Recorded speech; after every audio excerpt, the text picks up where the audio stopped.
अस्सलाम वालेकुम। आप देख रहे हैं के न्यूज चैनल। खबर शामिल करते हैं साहिवाल से। हमारे नुमाइंदे महबूब चौधरी की रिपोर्ट के मुताबिक साहिवाल मशहूर सियासी और समाजी शख्सियत शेख एजाज अहमद रजा ने ताजिर बिरादरी से अपील की है। आइए सुनते हैं इन्हीं की ज़बानी। बिस्मिल्लाहिर्रहमानिर्रहीम। मैं हुकूमत पाकिस्तान और सूबाई हुकूमतों से कहना चाहता हूं कि शादी halls, restaurant, hotels, sound system, flower वाले, मूवी मेकर, फोटोग्राफर, ये तमाम लोग लॉकडाउन की वजह से बेरोजगार हो चुके हैं।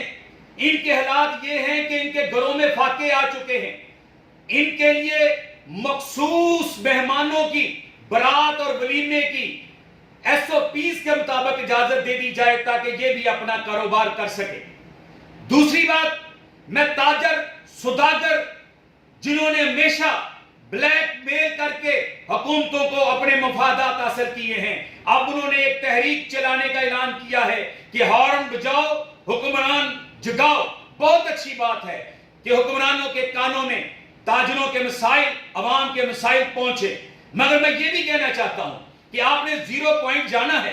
रास्ते में वो पॉइंट भी आएंगे जो पाकिस्तान का लूटा हुआ पैसा बाहर ले गए हैं और गरीब के मुंह से रोटी का लुकमा भी उन्होंने छीन लिया है। उस पॉइंट पर भी हॉर्न बजाएं ताकि वो पैसे वापस आए, ताजरों की बेटरमेंट के लिए, अवाम की फलाह बहबूद के लिए लगे। और मैं इस हुकूमत का वकील नहीं हूं, ना ही मैं ये कहता हूं कि इस हुकूमत के दौर में ताजरों के लिए कोई अच्छा साबित हुआ है।